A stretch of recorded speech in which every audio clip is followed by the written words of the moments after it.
no prisoners in their quest for the crown. But closing in fast, it's rising star Dylan Fletcher for Great Britain.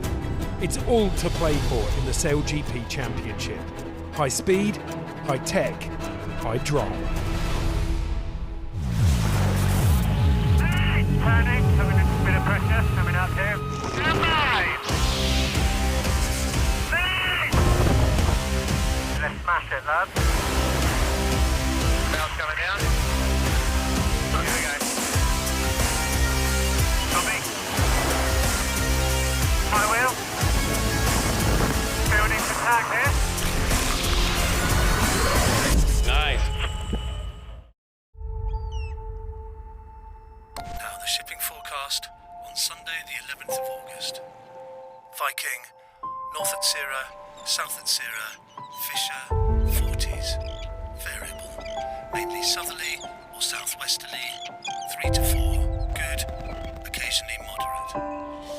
Sydney, San Francisco, New York, variable, northeasterly, veering southerly, 3 to 4, thundery showers, good, occasionally poor. Thames, Dover. Rivalries become more and more heated. Hey, come on! Keep going, boys. Lots of movement offshore. Yeah, it was crazy out there on board. And plenty to see from it. And that concludes the shipping forecast. Welcome to Cowes SailGP. Hello and welcome to the beach here in Cowes. The stretch of water behind me, the Solent, that separates the Isle of Wight from mainland Britain, has been battered by gales for the last 36 hours. Conditions have calmed down slightly now, so that the races cancelled yesterday will be run today. We've got 3 fleet races in front of this assembled crowd on the beach here, and 2 experts, Chris Steele and Matt Cornwell. Gentlemen, welcome. Matt, you've been out on the water this morning. What are conditions like? Yeah, we had a little race this morning. It was pretty fruity, I'll be honest. Currents coming in, so that's going to help a little bit of flatten it off, but there's some curveballs out there for them. Chris, how are the skippers going to attack in this kind of weather?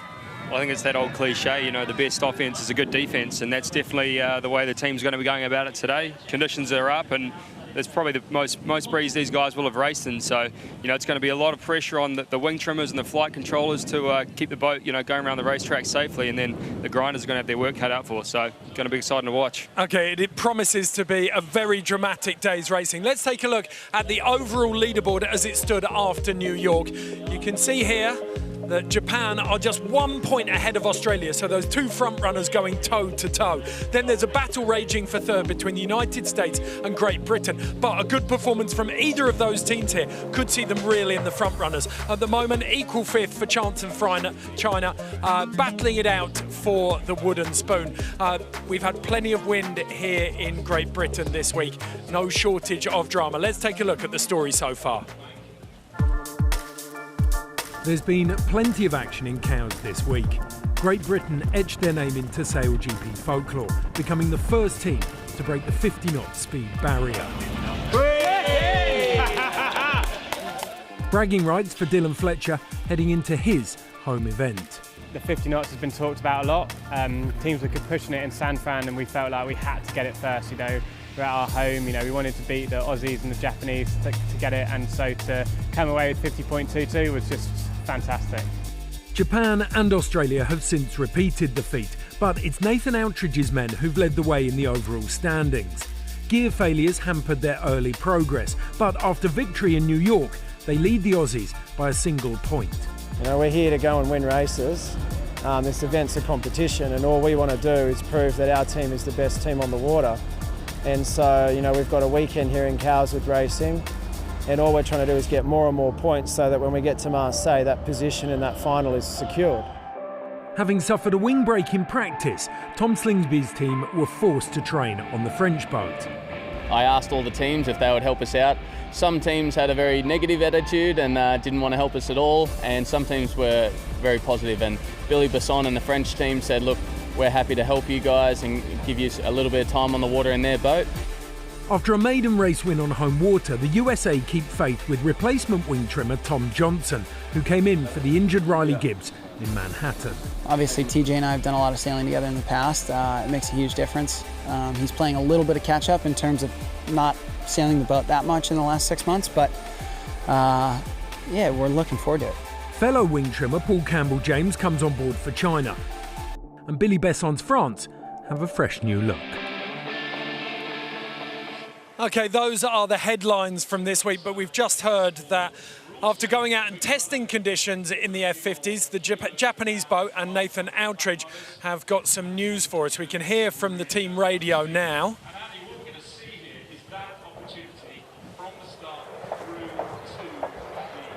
Yeah, just say it's not really sailable right now.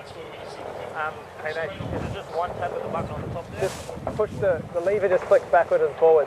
Just push the lever backwards. OK, so you heard there, not saleable was the quote at the moment. I think we've got a hold of 10 minutes, but we can go back and take a look at some of those stories so far. We'll bring you news on that as we know. But Matt, Great Britain have looked in really, really good shape in some challenging conditions this week. Yeah, we had some great practice races here early in the week, and they looked really, really good. I mean, they won 2 races and comfortably after really poor starts. I mean, they probably sailed around the course a minute quicker than the other teams. In a 20-minute race, that's a lot, and that's how impressive they were. Chris, you've been following the championship. They looked like they'd found consistency in their manoeuvres. Yeah, which is something that you should be able to expect, I guess, from all the teams. The more familiar they get with the boats, the more time they get sailing. You know, they should, you know, especially the Brits and the Americans, the Chinese and the French, they should all have the steepest learning curves. And that's definitely shown, you know, in the last couple of times that these guys have been out sailing. In particular, the Brits, you know, really strong in practice racing. The boat speed was good, but the manoeuvres notably were a lot more consistent, you know, not touching down around the tacks and the jibes and things, and that adds up to, you know, big distances on these small race courses. So I think if they can continue to develop in those same patterns that they have been, then those are going to be big areas that they'll make some big gains on the results. As we've seen, Matt, confidence is king in the F50, and their tail feathers up after this week. Yeah, absolutely. And, you know, especially when the conditions are like this, confidence is a big thing. There's some nervous boys out there today, I can tell you. I'd be nervous if I was out there. So a little bit of confidence, you've just got to go and send it today. So they'll be good. Great advice. We've talked a lot about the front runners, Japan and Australia, but they were looking over. I got the sense that they were looking over their shoulders this week. And Tom Slingsby was very, very keen to get in Billy Besson's boat, wasn't he? Yeah, absolutely. I mean, it was no secret that Nathan and Tom both had more experience in these boats sailing, you know, in the past, and so they started the series, you know, quite clearly ahead of all the other teams. But what we've seen throughout the last couple of regattas is that gap's getting closer and closer, and it just so happens that the finals, you know, just around the corner with that $1 million price tag. So definitely, I think they're starting to feel a bit threatened by these other teams, and you know, unfortunately, the Aussies they damaged their boat on one of the training days and weren't actually able to go out sailing, and so, you know, Tom took it on himself to go around and ask some of the other teams if he could potentially, you know, buy some time on the boat, so to speak, and you know, he came to a deal with the French, and he got on the boat with the French in exchange for some tips and some coaching, and you know, we got to see some good insight to that. I think it was a great move from the French. They got some expert advice from one of the best teams, and hopefully that improves their performance overall as well. There's a little bit of chat that these conditions could suit Billy Besson as well, Matt. Yeah, the story has it he loves these conditions. Apparently in Accra, you know, he thrives when it's a bit windier, and I think that's great. That's just what you need today. Like I said, that send it mentality. You can't back off when it's like this. You know, you have to be careful, but you just have to really be pushing the boat, and you can't be scared of it. You've got to go, go, go. OK, well, we can take a little bit of a closer look now at Japan out testing the course in the F50. Not only is it at the very fringe of their wind limit, look at that, the bear away on the top mark there. So they're turning away from the wind and starting to accelerate, and the hulls have dug in there. Yeah, sort of, obviously they were talking a lot about the bear away before it happened, you know, first one of the day, and you heard Nathan talking about how they were going to, you know, change the cant and the board and the rudder differentials to try and take it a bit easier, and I think the most tricky thing out there right now might not be the wind, it's more the sea state, and you know, fortunately the tide, you know, has recently just turned, and so it's going to be should be getting a bit flatter out there, which will make it a lot easier for these guys to manage the boats around the track. It was something we touched on yesterday, Matt, when the races were cancelled. 40 knots or 50 miles an hour of wind out on the course, so there was no chance of racing in those conditions. But once you get onto this fringe, we're in close to raceable conditions. They're sailing at the moment, but to be in close proximity and race, the skippers have a duty of care in this position, don't they? Well, yeah, we had a really interesting one in New York where actually Billy Besson, we talk about him again, he took over the rate control from Marie, from the flight controller, because he didn't want her to have that responsibility in case there was an accident. And they're one of the less experienced crews. But I hope they're not doing that today. I think it'd be good for him just to sort of focus on what he does well. And I think as a team too, it'd be better to share that responsibility. You've got to trust your guys and you've got to be happy they're going to make mistakes. That's part of it. But you've got to trust the people around you, and they've got to learn in these conditions. How windy was it when you went out in the boat earlier on in the week, Chris? It wasn't quite this windy. It sort of looks at the moment out there right now that it's maybe around the 25 knot mark, and it was windy when I was out. It was sort of 20 to 22, and we were touching high 40s of the boat speed, 48, 49 knots, which I can tell you on a platform that's moving around suspended above the water is extremely fast. There's a lot of G-forces involved, and it's effectively like standing on the roof of your car when you're driving down the highway. If there's any small movement, it's very difficult to stay in the same place, let alone stay concentrating and locked into your job on the boat. Okay, there's been talk, Matt, as well, that these guys are going to be using the water to slow down, actually dumping the boats to try and kill a bit of speed. Yeah, I don't think that's going to work, though. I think you've just got to be going fast, Well, you're going to be going fast, but you've just got to be happy doing it. It's all about that coordination between that back three and just keeping the boat on a sort of level plane, really. And it's going to be tough because there's some big holes too. We're talking about how much breeze there is, but actually there's big holes, and it's those holes to puffs, the big changes in the wind. That's where that back three have just got to be really responsive. The guys that have the most natural responsive reactions to those different changes are the ones that are going to be doing really well out here. But yeah, push, push, push. Don't worry about slowing it down. Just, stay on the horse and keep whipping it. Okay, it promises to be the most dramatic racing that we'll have seen on SailGP. The limit of the wind at the moment is 25 knots, give or take, for racing, and we're right on that. Joining Matt and Chris and myself on the beach, we've also got Lisa Darmanin, 2015 Australian Female Sailor of the Year, out on the water. Lisa, I know that you were in the tech area this morning when the boats were launching. What was the atmosphere like there? Over there, they were like raging bulls. They were kept in the cage and just ready to get out on the water. But I tell you what, it is pretty gnarly out here, and I didn't see too many teams cutting hot laps. But, those bearaways that I did see, they were very, very conservative, and they didn't end well. So in the words of Tom Slingsby, I really don't think these teams can take their foot off the accelerator. They're going to have to go for it, otherwise their boat will be full of water. Lisa, what about Tom Slingsby? I know you spoke to him this morning about just how difficult it was going to be sailing in these conditions. What light did he shed on it for you? Well, Tom was really saying that you can't nurse these boats around the course. I was asking, are these survival conditions? And yes, you do need to survive, but if you do back off, it doesn't really work very well. Keeping these boats above the water, especially with the chop that we have out here, will be really important. If they can just skip over the waves, it's going to make their lives a lot easier.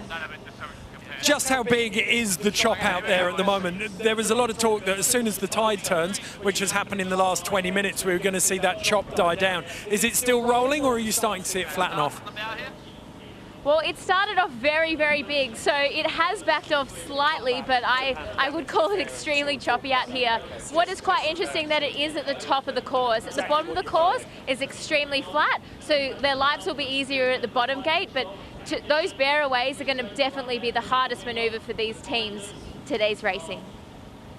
Okay, thank you very much, Lisa. We'll be checking back in with her throughout the day's racing. Now, as Lisa said there, the bearaways have been the big challenge. And we saw earlier on when Japan went out to test the course that they tried a bearaway and they buried the boat. And we've just heard on the radios, Matt, that they've done a little bit of damage. Yes, but the damage is semi-superficial. That's the good news. So the fairings, they've damaged the fairings at the front. It's a very thin plastic film that you actually heat shrink onto the fairing there, and it's very flimsy. If you hit the water, it will break, but you can carry on racing. That's the good news. So they'll probably just patch it up a little bit, and we can see him ripping around now. So that's the good news.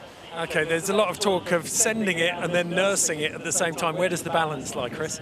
Well, I guess we're going to find out pretty shortly, aren't we? I mean, the first thing that comes to my mind is that, saying to finish first you must finish. And I think, we have seen some thrills and spills out there, not just today, but in the last couple of days that the boats had been sailing. And, if you don't finish your race, it's so costly on the overall scoring. So I think there'll definitely be a bit of a mixed bag out there. There might be a couple of teams that are certainly pushing a lot harder than others. But I think, the main goal for everyone will just first be try and keep the boat in one piece, get around the racetrack, keep your wing upright, and, try and just slowly ramp it up throughout the day. Okay, we're going to get the racing underway very shortly, but before we do, and without any partisan bias, we're in front of a huge British crowd. How realistic are Britain's hopes today, do you think? I think they're good. Can they win the regatta, I guess, is the big question. Can, particularly in these conditions where you'd expect Australia and Japan to be really confident and happier out there than the other teams, can they do it?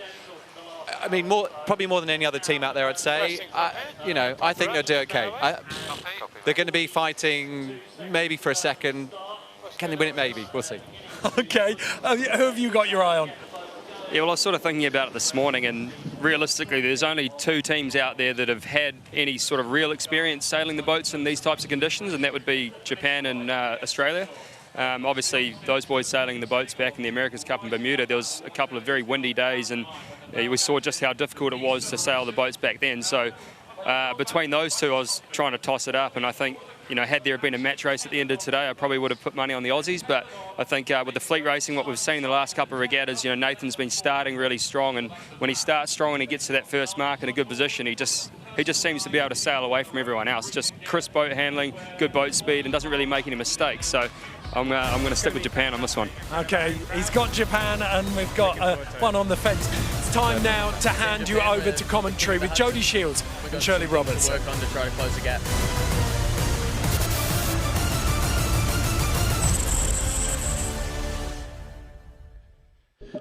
Hello, good people, and welcome to SailGP event number 4 here in Cowes. My name is Jodie Shields, and here is the course for you today. The boats start on a reach. They go to the middle of the course where they head downwind to the bottom gate. They go back upwind to the top gate, back downwind again to the bottom gate. When they go up to the middle, then in towards the finish. I am joined by 2-time Olympic gold medalist Shirley Robertson. Shirley, how's the weather? The Solent, this body of water has been battered by weather all week, and today there is no reprieve. 20 knots and gusting a whole lot more. Currently a difficult sea state, reducing as the afternoon goes on. And here is the great British team. It is helmed by Dylan Fletcher. We've got Chris Draper on the wing and Stewie Bithell on flight control. Quite the lineup for the Australian boat. Gold medalist and America's Cup champion Tom Slingsby with his trusted crew. Look for a confident and experienced lineup. And at Team China, we have Phil Robertson on the helm, the new boy, Paul Campbell-James on wing trimmer, and James Wadowski on flight control. No changes for the 4-times world champion Billy Besson, back with his trusted team on wing, Matt Van Dam, and his Olympic teammate Marie Rue on flight control. And we have Team Japan, and as you can see, they have some damage. Nathan Outridge is on the helm, Ian Jensen on the wing, Luke Parkinson on flight control. With regular wing trimmer Riley Gibbs competing for his Olympic spot at the Pan Am Games, the experienced Tom Johnson, TJ, has been drafted in to Rome Kirby's lineup. Wow. Shirley, we are ready to race, and there has been so much drama already just trying to get out to this racetrack. Jodie, it is really extreme. Not only is it windy, but you can see that the sea state is really big, and we will see that decrease as the afternoon goes on, but for now, this is right on the edge. And you can see Japan had some damage with their fairing. They're trying to race across to the start line with 40 seconds to go. They're certainly going to make it. The rest of the boats are in the box. Australia look like they're starting to set up now. Just the biggest drama these guys have got to do is try and survive for this first reach and the first bearaway. I think as the flood tide comes in, Shirley, as you said, it's going to level out, but it's going to be on. It's so costly not to finish this race. They have to get points. Even the Japanese and the Aussies, they have to keep it together. They have to deliver it round that racetrack. So with 12 seconds to go, France have opened up the gates. They are going for it. Outridge and the Team Japan are in the middle. France are going to get a beauty. I think Robertson and the China team, they have got a beaut start as well, and Australia are off. Shirley, how about that? Billy Bisson sending it there. Clear start. Look at the Japanese. I think they're nursing some gear issue. We don't normally see them at the back of the start pack. Have a go at the speed. 43 knots these guys are doing. Oh, France just had a big moment. Australia are trying to hold on to it too. This is so loose. USA, these guys are just in complete survival mode here, Shirley. They've got to get it round. The Aussies just extending here. Getting ready for a big bear away. It is all about this bear away, and there's Australia trying to get it in. Will they hold it off? You've got to have a look at the sea state here. It is so big. Oh, the USA are in. Are they going to survive? I don't think they are. Yes, they have. Good job by the USA to hold that. The Great Britain team above it. The USA still aren't out of this yet. They've got to try and stop it. It looks like they're gone. No, the tip of the wing is in the water. So the USA in. We're going to stay with the racing. Australia coming downhill. So Australia have survived. Japan has survived. Shirley, that was the big moment, that bear away. We're all worried about it. All these bearaways are going to be difficult, but everyone okay on the USA boat. It was a slow capsize. And you can see Australia there. They just do what we call a downwind jibe. These guys are in full survival mode. There's been a little bit of chat, Shirley. Should they just ramp it up and go for it, or should they just go into full survival mode? And we've seen there with the Australians, they went into full survival. Here's the replay. We're on board here with the USA, so you see them coming in towards the jibe mark. And just try and listen to what they say here. Big bear, right? Go, boys! Whoa.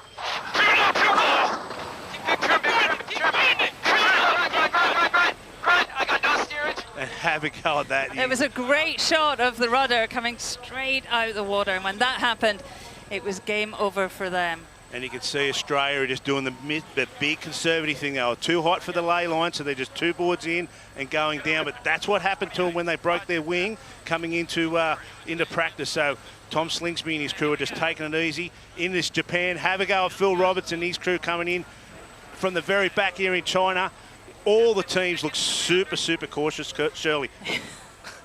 This is not what we're used to, but it gives us a real indication of how tough it is, you know, and all of them came down at a very wide angle, a slow angle, nursing the boat down there.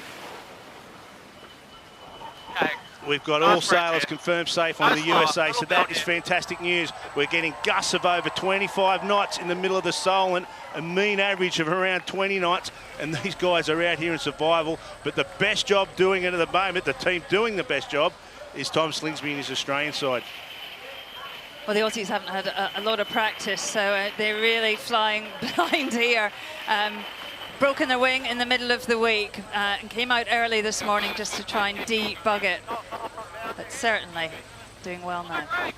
And I think you'll find what most teams will do is minimise the manoeuvres and all the dramas that can go with the manoeuvre. So they'll just bang from one side to the other, set themselves up. Great Britain have got to be careful here. They're right on the boundary, and Japan have had to bail out with them. So this is going to be very gnarly here between these two boats, because they don't want to be anywhere near each other in case they have some sort of problems. You'd have to think the Great British team won't be able to survive there, Shirley. I don't know, they're doing quite a good job, Jody. They're hanging in there. He's just starting to roll him now. And he's I think he might get out of it. Oh, who knows? It's like these boats are doing 25 knots upwind. They're about 5, 6, 10 metres apart at best in survival mode. We'll notice, you know, the speeds aren't amazing and the boats aren't flying that high out the water. You know, the higher you fly, the more risks you are taking, keeping it safe. And they're doing a nice job here. Both boats having a full-on drag race to try and catch that Australian boat, who's currently about 2/3 of the way up this course. So you can see they're going all the way over to the Cowes side of the course, to the island side of the course, and they'll pretty much hit the boundary and tack just on cue. They do. Well done, Tom Slingsby and his team there in Australia. I mean, remember, this is the windiest conditions these teams have ever sailed in, never mind raced in. And the fact that they haven't had much training time. We've lost a day yesterday, obviously, in racing, and we've lost a lot of time in training. So this is all new territory to these guys, absolutely 100%. And the great British team done a really nice job there of getting above the Japanese team. So they're just setting up for attack here. China, Phil Roberts is doing well off that shore, Shirley. He is. I mean, I spent a day with him last week. New wing trimmer Paul Campbell-James, you know, an America's Cup veteran. The whole boat seemed a lot steadier, a lot more consistent, a lot less random. And they look locked in now. I'll tell you what is interesting, but we're nearly all the way to the top part of this mark already, and the fleet is still fairly well condensed.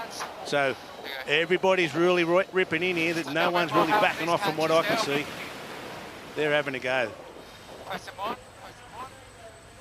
Team France, they're just trying to negotiate the waves that are coming off there. The sea state, Shirley, the tide's trying to flatten it out, but there's still a residual sea state.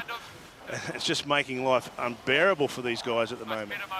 Well, on board with China, I mean, it looks a lot more steady, doesn't it, than we've seen before. Constant flight height. The boat looks a lot calm and a lot calmer than we've seen before, and that's definitely their priority from the Cowes event.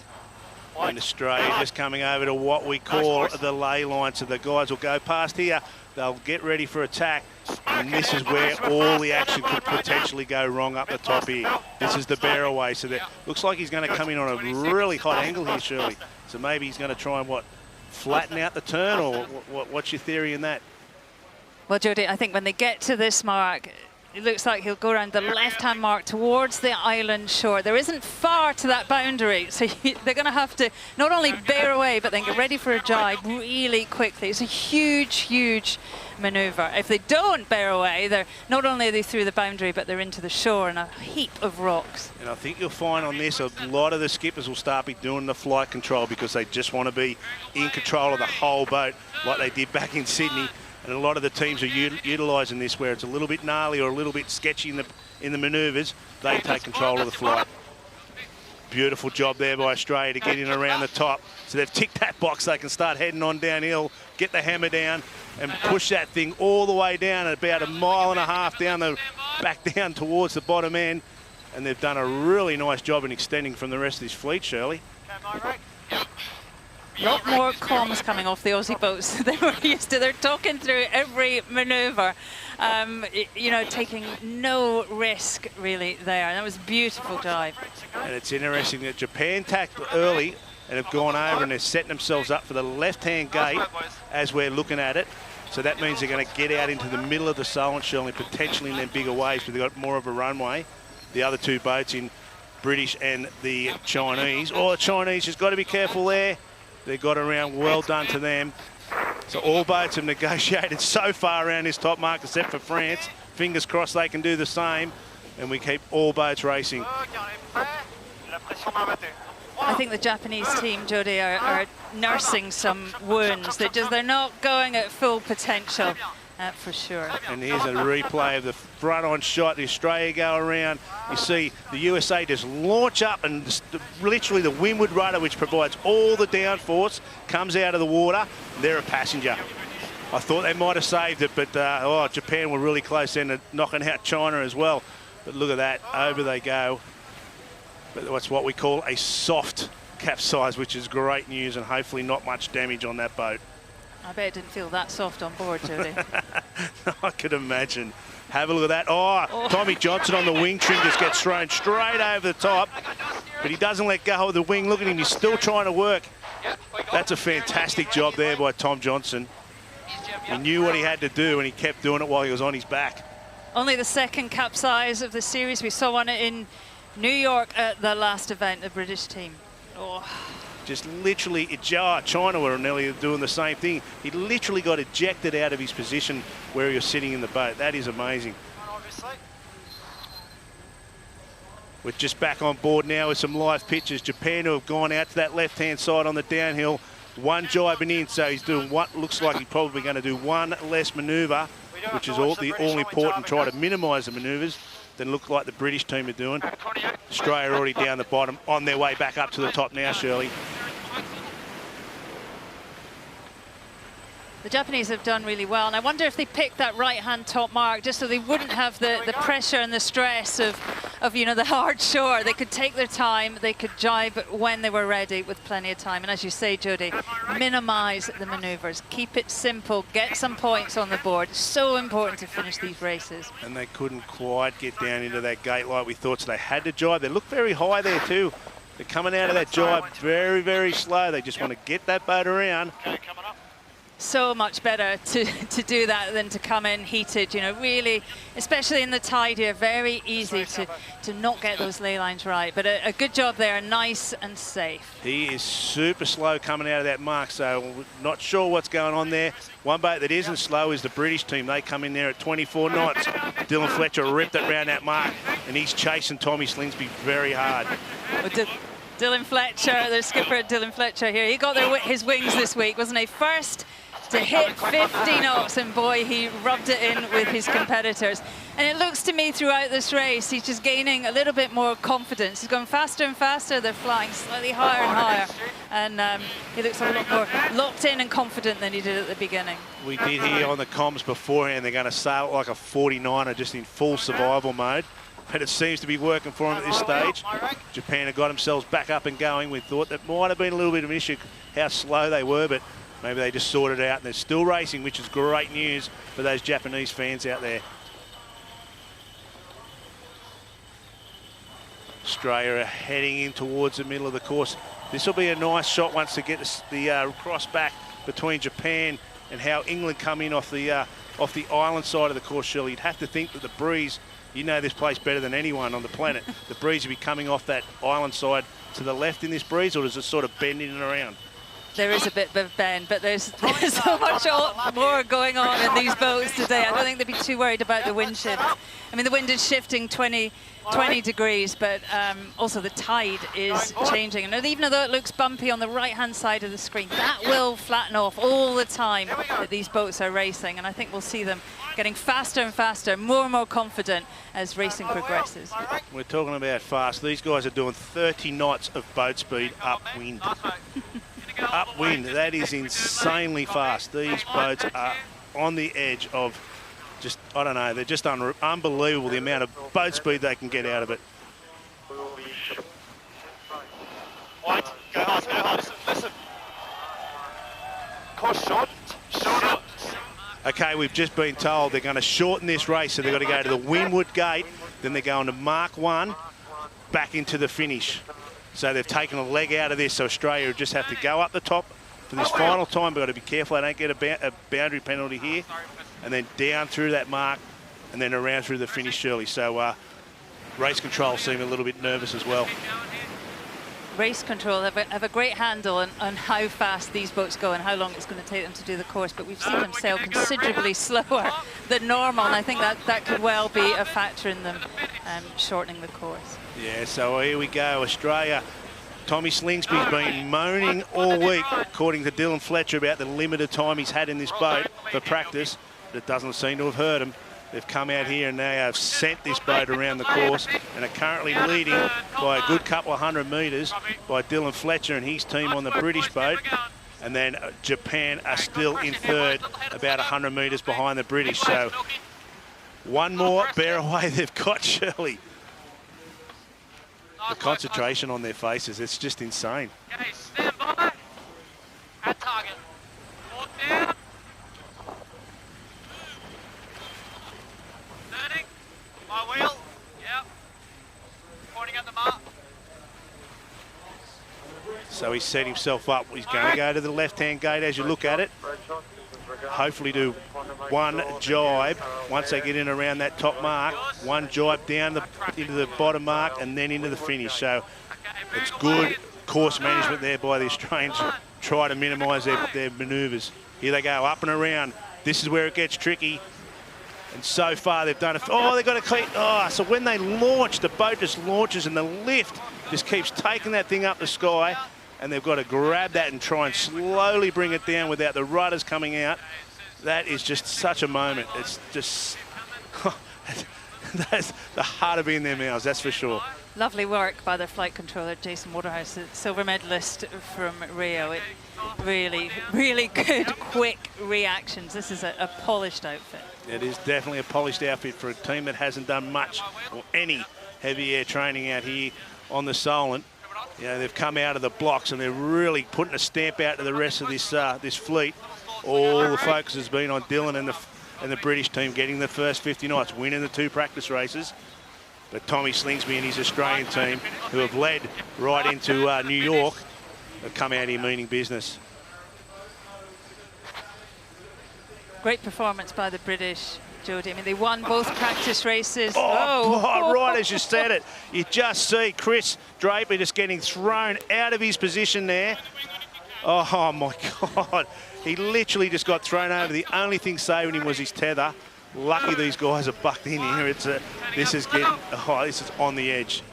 Australia. Well, after the finish, maybe we'll see those guys again. I mean, that was definitely my fault. My bad. You're just I wouldn't say talking they were doing so well. I mean, great race for the Aussies, Jodie. Fantastic. Absolutely. So they've gone around the final mark. Now they're coming in towards the huge crowds who are all on the shore here in this beautiful Isle of Wight of Cowes. And here they come. Australia are about to take the first win for event number 4 here in Cowes. Awesome job by the Australians.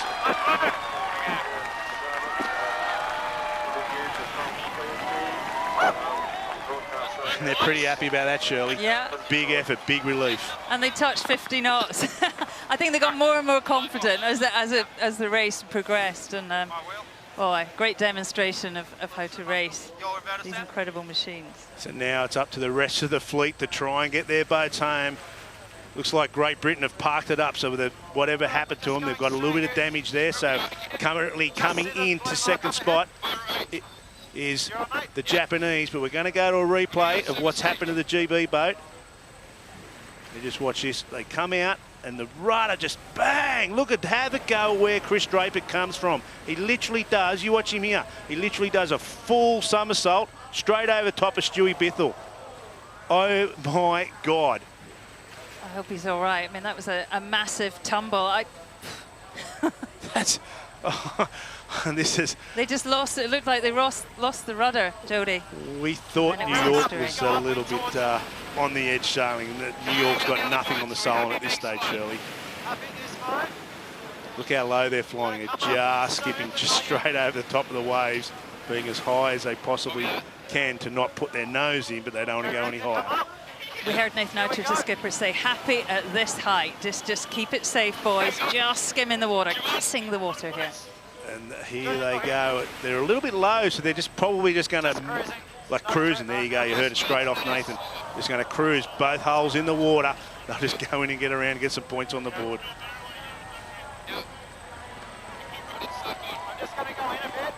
And there you have it. After a very eventful little race, Japan go over in second. Nice job, Nathan Outridge and team.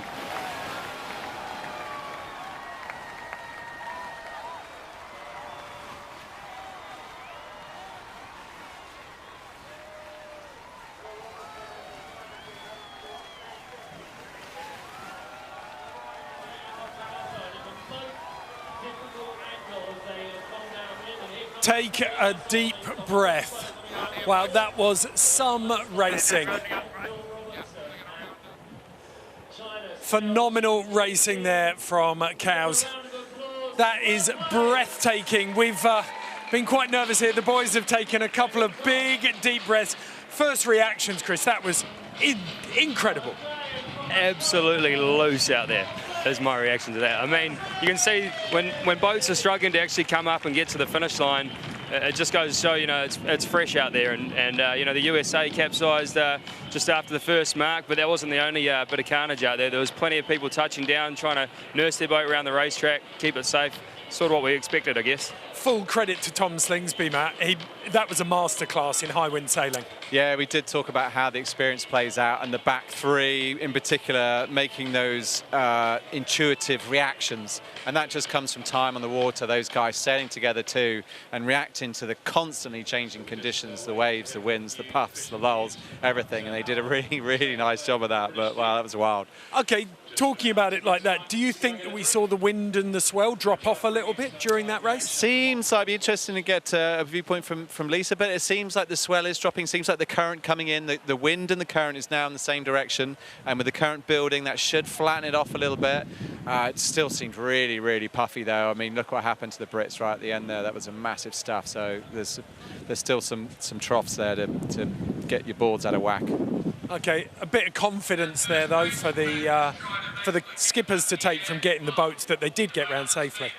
Yeah, absolutely. I think, you know, again, going back to some of the technical side, you know, they've got some flight control changes and you've now got a full flight controller, and I think there's a lot of onus on those guys, and that's what, you know, is good to see. Okay, thank you very much.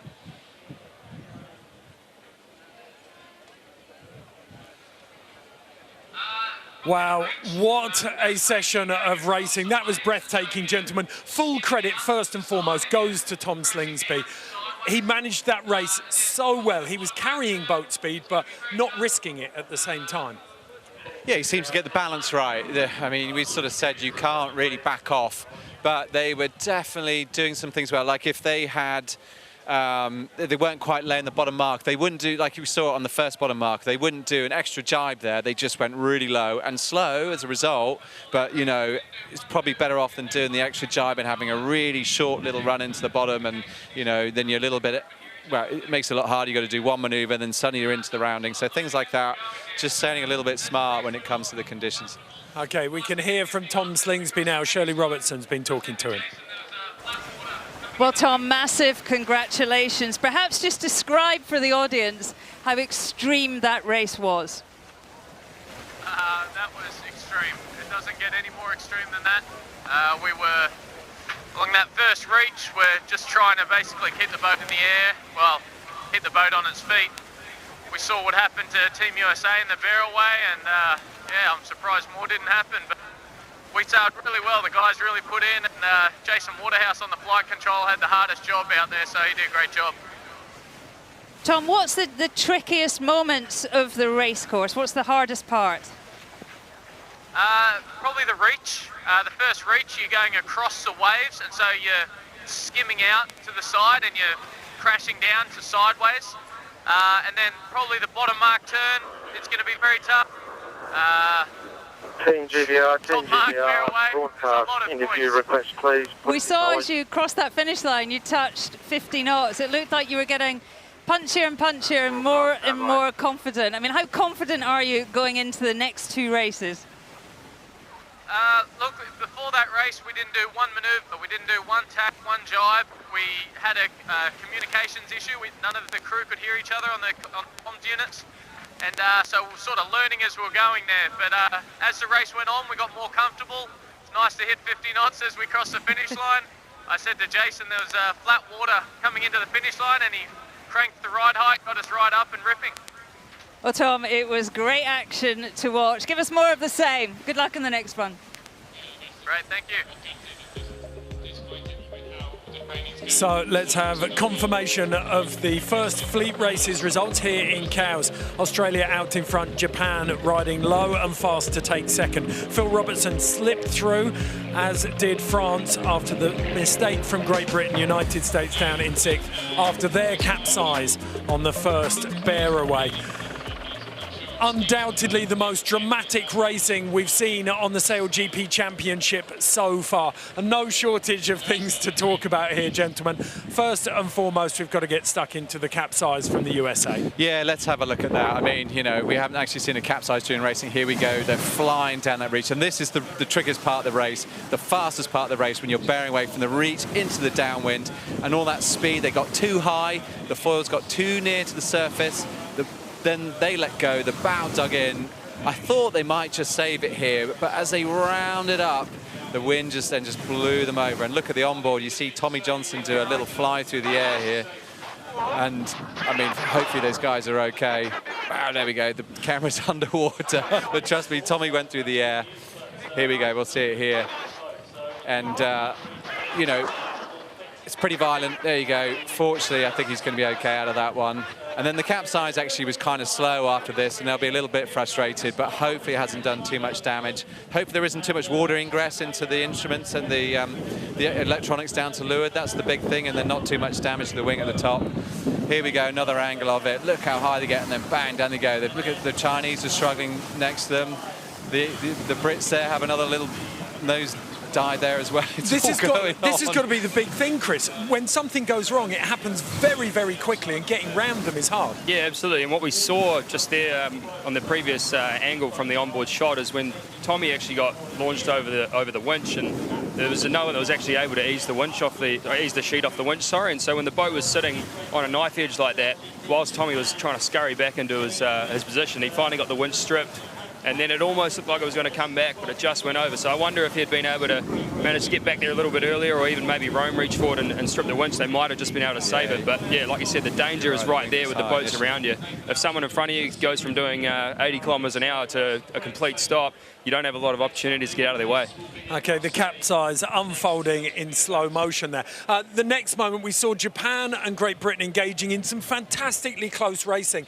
But then on that bear away, on the last downwind mark, it's been a bad day for wing trimmers. Yeah, it looked like the Brits were going really well. And unfortunately, right at the end there, you know, when all you got to do is sail down to the finish, they had a big old stuff, which seems to have caused a bit of damage too. We'll have a good look at it here. Oh, here we go. First of all, it's the footage with them and the Japanese. I mean, this was great. The boats are doing 25 knots upwind here, and they are so close to that Japanese boat, and this was great. This is brave sailing from Dylan and the boys here.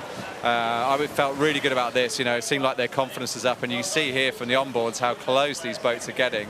I mean, you know, when the conditions are this fruity, being that close to another boat, they must have been talking about tacking off, whether it was going to be a problem, but actually from this position they just kept creeping forwards on the Japanese and eventually rolled over the top of them and extended away from that.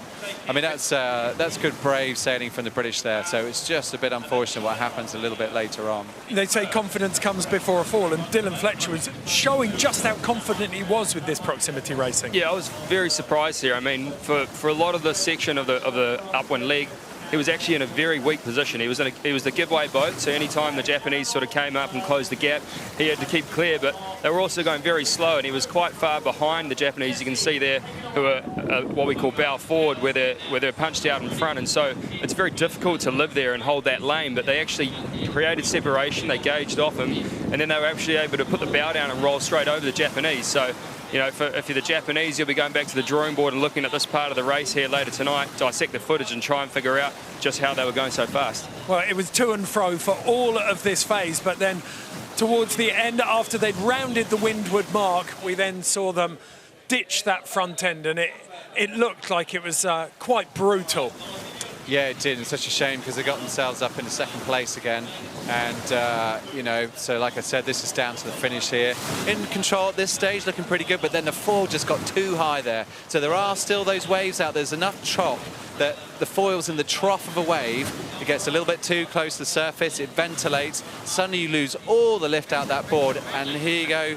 Any second out, boat gets high, and then bang, you know it's coming. When you're on board, you know it's about to come because you just feel the boat getting higher, and you look at the helmsman's face, and you can usually see it in his expression too, and you know you're about to stuff it in. It seems like they might have broken something too. We sort of saw them limping towards home a minute ago, so we'll update you on that. But fingers crossed the guys are still okay. Hopefully there's no injuries, because Chris Draper went for a little fly there too. Seems like the wing trimmer's in the most precarious positions when these boats do these nosedives, because that's twice we've seen the guy in the wing trim position getting flung out the cockpit there. But yeah, hopefully okay. Okay, well, we can hear from Dylan Fletcher now on the skipper's comms. Yeah, that was certainly some of the toughest conditions that we've been racing these boats in, and I think you saw like everyone was having stuff to make it up. So proper top end, but I guess provided some good action. But yeah, gutted, disappointed that we didn't come through and get all the races done.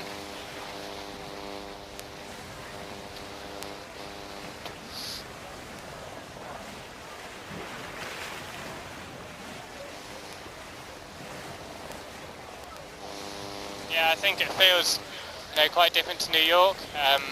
Feel, I guess, a lot more gutted and just disappointed with how all the training's going, and so to not be, not be racing now is, devastating.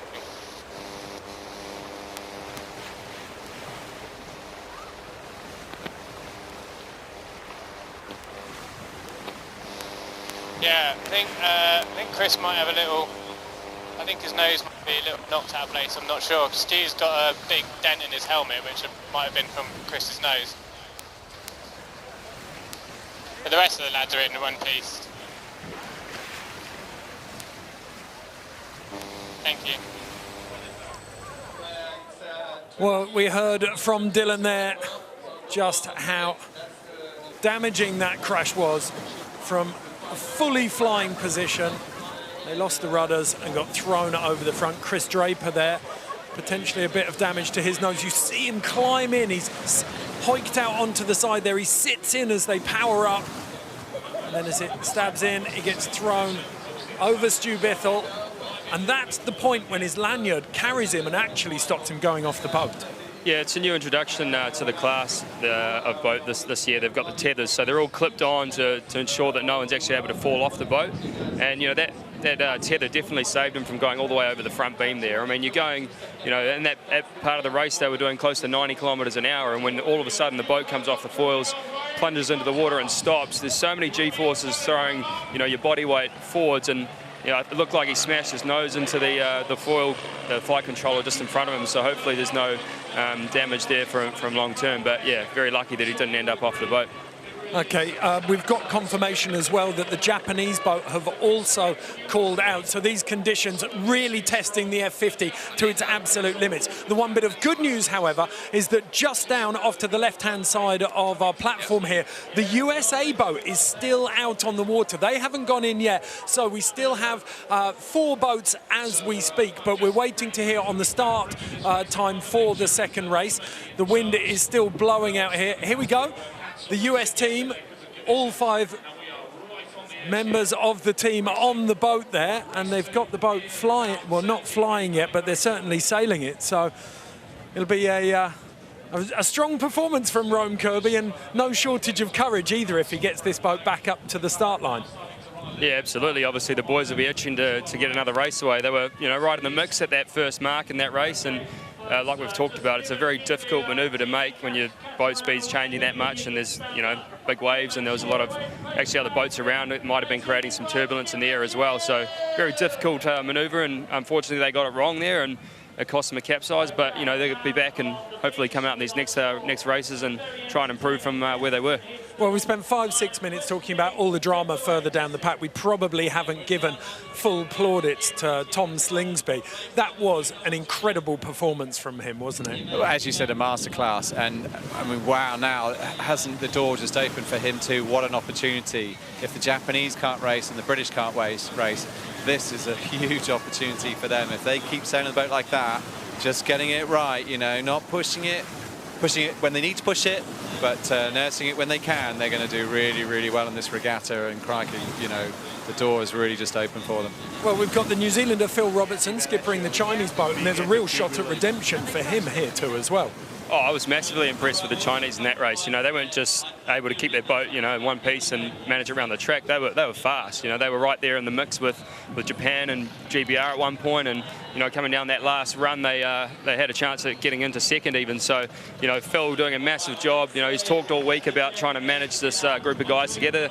I think a lot of that has to do with the addition of Paul Campbell-James on the wing, and you know, he'll just bring that bit of experience to the team that now the other guys can you know, really hone in on their job, in particular Phil. So yeah, very impressive performance from those boys, and hopefully they can continue for these next 2 races in the same direction. Okay, different class of boat, Matt, but you've been in this situation many times when conditions are really on the edge of control. What are the skippers saying to the teams in between these 2 races? Well, I think you still have to debrief the race as you would any race, really. You've got to sound like, you know, you can't sort of start talking about whether you're nervous or anything. And I think probably just cleaning up any of the sort of the big stuff she had, you know, maybe sort of saying how you're going to control those barraways. The barraways are the really difficult bit, you know, when we talk about these boats doing 50 knots, it's in the barraway. So, you know, a few of the boats, we saw them have stuffs there, so maybe cleaning that stuff up. And then they'll be talking about the course too, and where there was still big gains and losses. You know, we sort of focused on a lot of the big action, but we did see both boats passing other boats, depending on which, particularly upwind, there were some opportunities to really get around the other boats. So they'll be focusing on that kind of stuff there. Plus, get some fluids on board, get some, some nutrients on board, have a little breather, and we'll get ready to go again, lads, because there's 2 more big races coming today. Okay, we can head out onto the water now with Lisa Darmanin. What did things look like from your perspective, Lisa? Things have certainly calmed down out here, which is exciting for the next race. But I do have to say that the Australians just showed everyone how it was done, and I think they really showed what Tom was talking about when he said you just can't back off. And all his manoeuvres were fantastic. He didn't have those big splashes which blows fairings off and damages the hydraulics. So I have heard that the Japanese are in a little bit of trouble with their pedestal, so hopefully they can get racing. But yeah, it's a lot more manageable out here now. Okay, and we can see pictures now of Tom Slingsby. He looks quite spent, his head's down. He looks like he's actually trying to recover himself.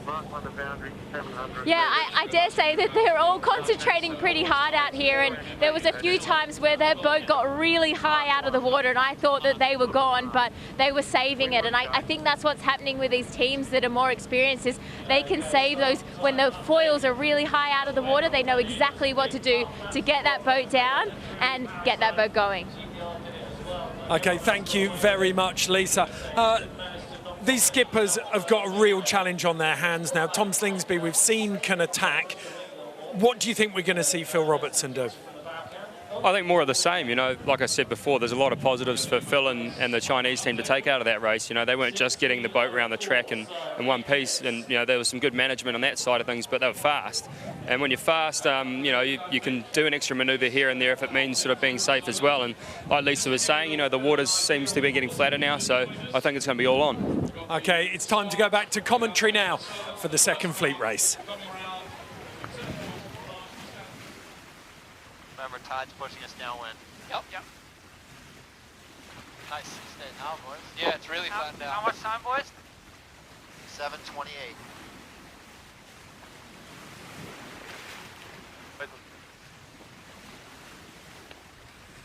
7:20.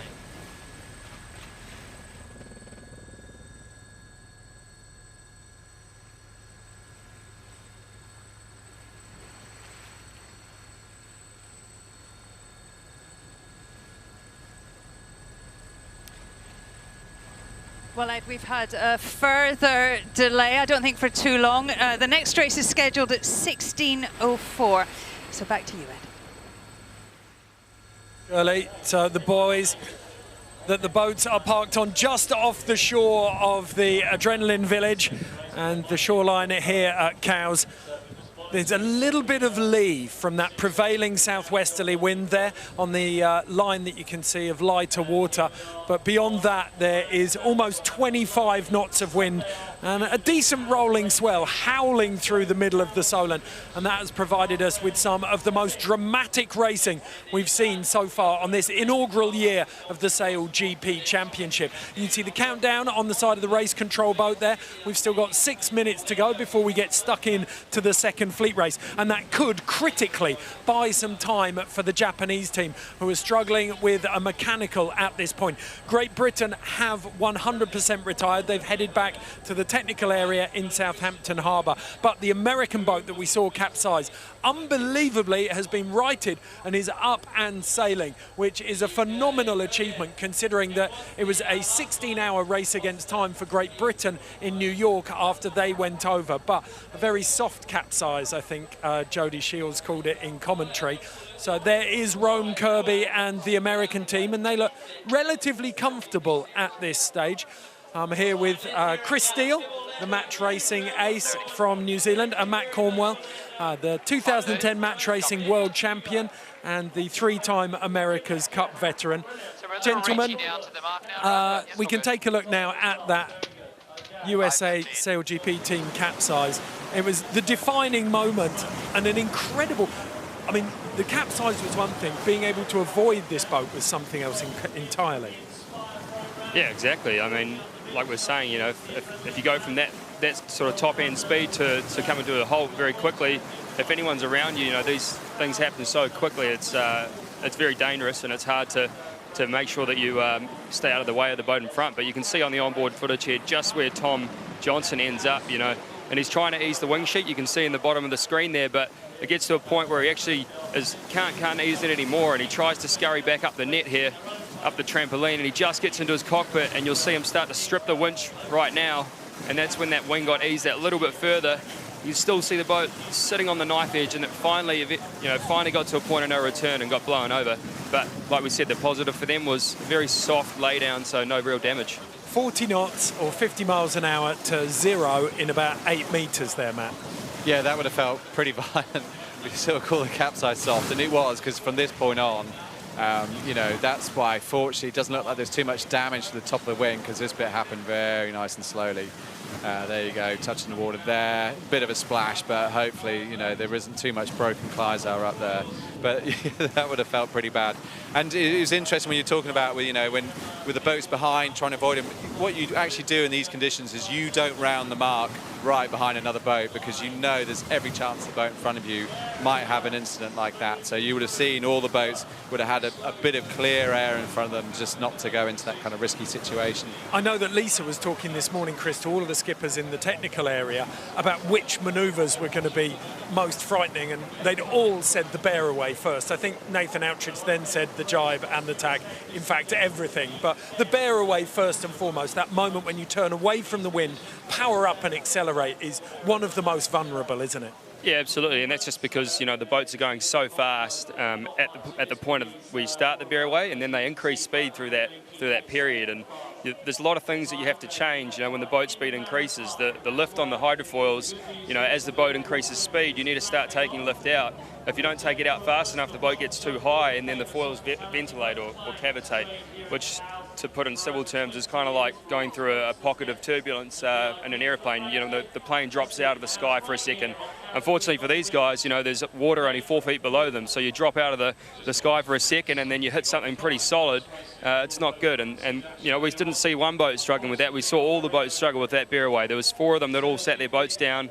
Unfortunately for the Americans, they hit it a little harder and ended up rolling over. But you know, the British and the Chinese were right there, all stuffing the bows as well, and the French were, you know, on ice skates going around that corner as well. So it's definitely the hardest moment of the race, and I'm sure it might be a little bit easier this time, but with plenty of pressure, it's still going to be difficult. Chris called it at the start of the race. It's Australia and Japan who are dominating in these conditions, Matt. Yeah, no surprise. As we said, it's all about those reactions. You talk about it there, and it's going into that sort of manoeuvre, reacting correctly, you know, getting the rake off, but not overreacting as well. So that balance between that.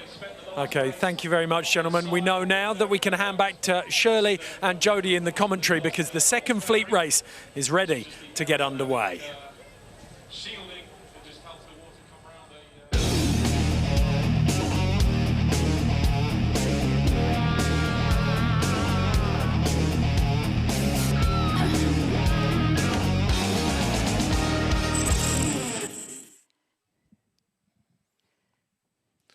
Welcome to race number 2. Shirley, what's the weather like? Oh, it's all about the weather today, Jody, but it looks better, slightly less pressure, but I suppose the important thing is that the tide is now flooding in down the Solent, and we've seen, I mean, a dramatic change in the sea state, much flatter. And here we are about to get in towards the start of race number 2. The most important thing that we need to emphasise here is the British team is out. So disappointing for them, Jody. Really wanted to make their mark here and to challenge for that $1 million in Marseille. Disappointment in the British camp. And you can see the disappointment there. There's also been damage to boats. They've replaced grinding pedestals, port wheel on the USA. Australia cannot hear each other in the comms, so they're trying to sail these boats in this condition. There is a race though, Jody. 5 boats left. The Americans miraculously back in action. We're going to see a race. We've got 20 seconds to go. The race has been shortened both in length and in amount of legs. So it's a 4-leg race. The length of the course is down to 1 nautical mile. So the race controller trying to get that third race off today. We have 6 seconds to go. All the boats are just hanging back a little bit. France are down low. Got to be careful there, USA. It's amazing that boat is up and racing. I can't believe they are. Australia nailed the start in the middle. Great job there by Tom Slingsby. Beautiful start. We saw him touching 50 knots in the last race, and he's confident. The umpires, you have a penalty. He is going fast. I was saying, Kyle Langford, the wing trimmer, said, boys, we just have to send it. We just have to send it and try to keep this thing upright. And that's exactly what they're doing. 41.5, 42 knots coming into the first mark. That is sending it. That is sending it in anyone's terms. This is dangerous. Difficult angle here. Big bear away. Slow. And it looks like they've negotiated.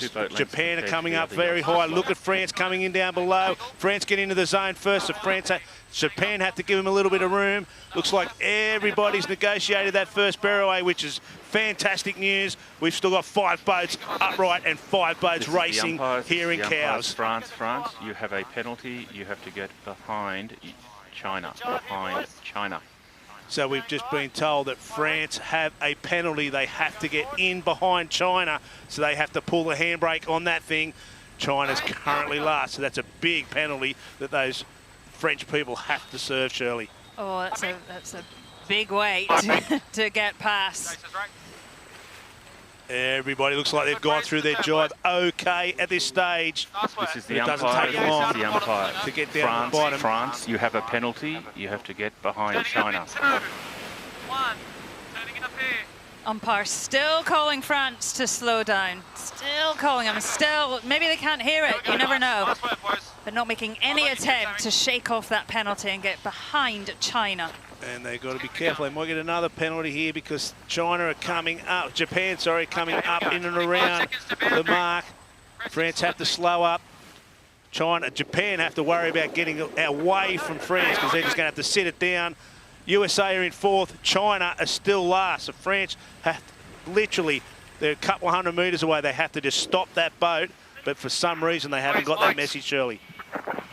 I guess they're not hearing. It's not easy, the comms, when you're rattling along at 40-something knots in this much wind. No, there's lights and stuff, so whether the lights are working, yeah, we can see on the back of the French boat there, the red light is flashing away, so surely somebody can see that light, and it will give them an ID that they've half a penalty. I think they've got it now. They've just sat that boat down. This is the umpires. This is the umpires. France, you have a penalty. You have a penalty. You have to get behind China. Over. So we're coming, everyone's coming over to this right-hand side, Shirley. I think they've worked out 1, 2, 3, 4 tacks. Well, the French team have got it. We heard the flight controller, Marie Rieu, say that they had a penalty, and now we see them slow right down. Oh, they've got to cop a massive one because China's still a long way behind. So that is going to hurt them massive in this race. They were going really well. Anyway, they've got the penalty. They have to wear it. Japan in 2nd. USA look really nice there, Shirley, on the right-hand side in 3rd spot.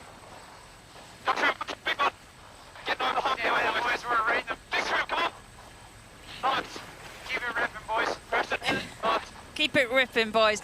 So hard to come back after you've had a capsize, but they seem fully locked in. You know, if they're gonna do anything in this series, they've got to finish these races. They need points. And they look fully focused. And they'll know that their nearest competitor in this point score is getting back to the beach. So you're 100% right, Shirley. Rome Kirby and his crew on the USA know they need to bank some points here to try to push for that podium position. With the British out of it, Jody, they are in a great spot to challenge, you know, maybe for that final in Marseille, but certainly for that 3rd place. Keep it simple. That seems to be the term. It looks like it's settled down a bit. I'm not going to say that it definitely has, but it looks like that tide has taken a little bit of that sea state. Oh, we've got a broken pedestal here on Japan, on their port bow there, so that pedestal is unusable. This will be interesting to see how they manage this, Shirley. I'm not sure what options they have. They just use the other pedestal. We'll see when they tack back what they're going to do. But yeah, massive issue for the Japanese. I'm imagining it's not something that they would have trained for either. So this will be great to see how they'll manage themselves out of this issue. But it is still the Australians who have put a really nice lead on the rest of this fleet. They have certainly just extended out, Shirley. Kyle Langford said they're going to send it, and that's exactly what they're doing right now. They're not backing back. Wow. Okay, pressing at the mark. Setting themselves up for the top part of the course is the Australians, with everybody else over on the Cowes side of the course coming back at them. But they've got a nice, comfortable 300-metre lead at this stage, Shirley. Tom, we heard Tom Slingsby. He's a comfortable lay coming in hot. And there's a whole different language for this second race. It's confident, it's punchy, it's fast. And I think they feel very confident on the Australian boat. Tommy Slingsby said during the week, you got to step up and play with the big boys, and that's exactly what he's doing here. He's showing them that they're here for business. They are around the top mark and heading back downhill for what should be the final time. They just got to get down the bottom, back up the top, and then into the finish. They're currently 42 knots of boat speed, with Japan tacking now, just coming in towards the top. It was going to be a nice cross here between China and the USA when this comes back up into the gate here. USA should be coming into your screen now, hopefully, but they might have not nailed their tack out of there, so they're a little bit slow. There they are. They are definitely slow coming in through that top gate. So China comfortably in third spot. Japan comfortably in second, Shirley. Good sailing by the Chinese. Oh, we're right on board with Japan. Let's see how they manage that damage. You can see the pedestal just limp, completely not working. It looks like they've tried to lash it somehow, but you know, it's hard to see. But anyway, they would have done that between races. That they did have a broken pedestal, and they were trying to fix it maybe, but the lashings obviously failed. But they're continuing on. They're still in the second place and looking quite comfortable over there at 38 knots. Ripping down the middle of the course is the Japanese, with China just driving over on the left, Shirley. I mean, just to quickly explain, that pedestal, those guys, the grinders, they power the sheet for the wing. So if you haven't got grinders there, you're struggling with the pedestal. You know, you just cannot adjust the wing, you know, as often as you need. And I'm pretty sure the pedestals don't cross over, so the pedestal only does that side. So I don't know how they're going to adjust that wing on that starboard side. It's, Ian Jensen might have to grow some muscles really, really quick, because he's going to have a lot on very, very soon. Try to stay on port tack, maybe. I don't know. It's going to be interesting.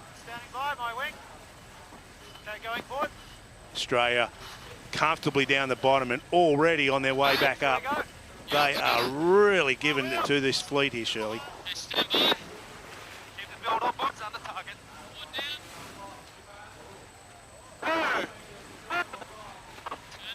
Well, we're listening to a little bit of the onboard from them. Very calm, very cool. Possible low. Nice tight cross coming here between Japan. Remember, this is the tack that they don't have any pedestals on. So they're going to go around that right-hand mark. Oh, Japan just put the nose in. And they're up and down here. Oh, they're out of control there, Japan. They're hobby horsing. That is not very comfortable at all. Japan are in big trouble there, trying to go around the left. USA have to try and go around the outside of China here to avoid them as well. Oh, there's so much action. We're just trying to listen to what's going on board here.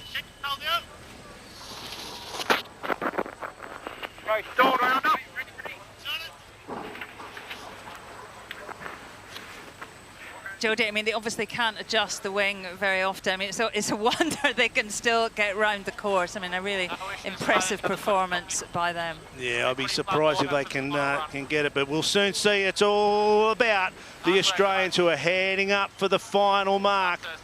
They've negotiated, of course, the best out of it. So Australia, one mark to go, one bear away left to come in towards the finish. For another win, Australian Tommy Slingsby would be stoked with this performance, and off they go. 38, 42, 45, wow. Nose in, big nose in. Oh, that's where it gets really sketchy there, Shirley. To finish first, Jodie, first you got to finish. Keep it simple. Have a look at the water pouring out of that hull. They've got little scupper valves that open up when there's water and just lets it all out. But here they go again. They've wound it up. And it's Australia coming in towards the finish in front of the massive crowd. Great job, second race. Team Australia, take a bow.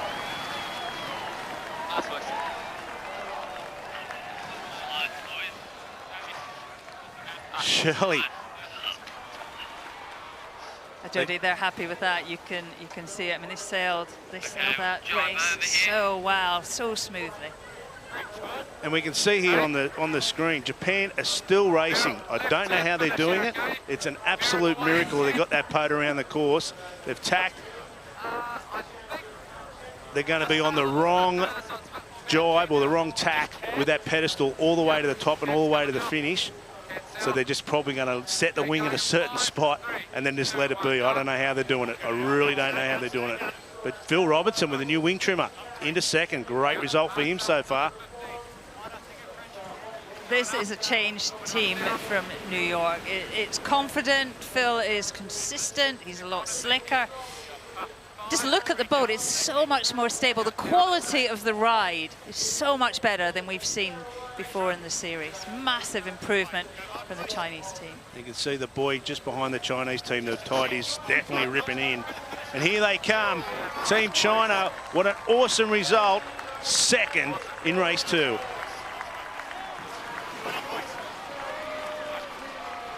Nice one. They're happy. Good work. Definitely good work. But look at this. This is the story at the moment. Japan, the current series leader, is still racing with a broken pedestal, and they got that thing home in 3rd spot. Japan, that is a miracle.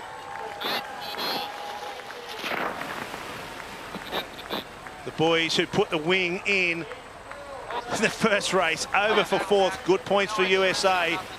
And France, Billy Besson and his team over for 5th. Wow, Shirley, what about the Australians? How dominant was that for the Australians?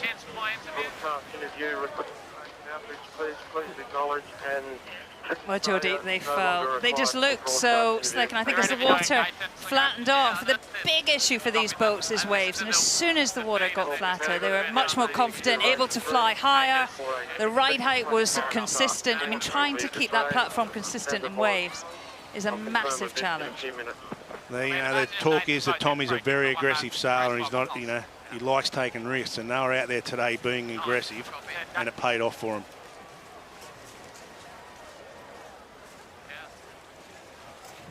So second fleet race is finished. A very, very dramatic race again. And interestingly, 5th to 2nd place was very, very close between China, Japan, France and the USA. But, gentlemen, we've got to talk about it. Another masterclass from Tom Slingsby and the Australian team.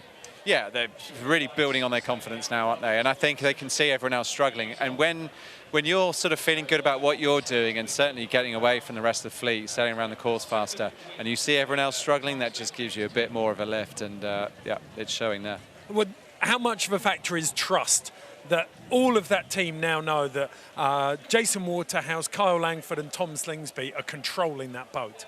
Yeah, hugely. I mean, you saw that at the start. Obviously, Tom did a very nice job of positioning himself in the best spot with the best angle to that first mark. But then I think you've got to give a lot of praise to the rest of the guys on the boat. You know, Kyle Langford, who's probably the most experienced wing trimmer here. Jason Waterhouse flying the boat, with the flight control. That boat looks so stable.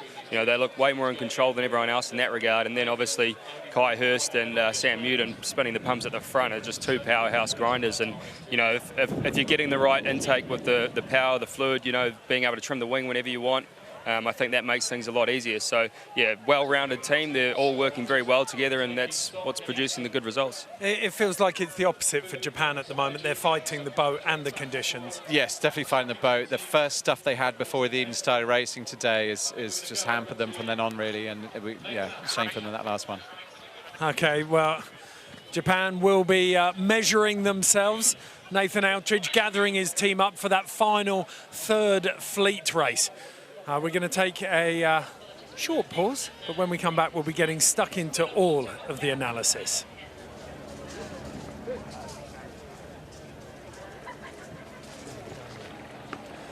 Okay, so the second fleet race is completed in front of this packed beach in Cowes on the Isle of Wight, and the Solent is certainly delivering dynamic sailing conditions, I think is a very understated way of saying it.